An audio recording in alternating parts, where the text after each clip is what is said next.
It's spotted by me! Look! Look, look, look, look! Oo, kita ko. Yun na yung L-Dash 2021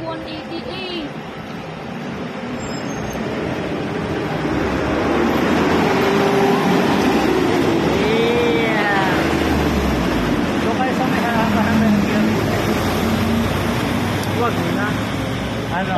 Tatapusin natin. Finally appears! Pag umalis, di saka tayo aalis. That's a Volvo V8R nga. But saying? Oh, Euro 5. Yung may Volvo V8R.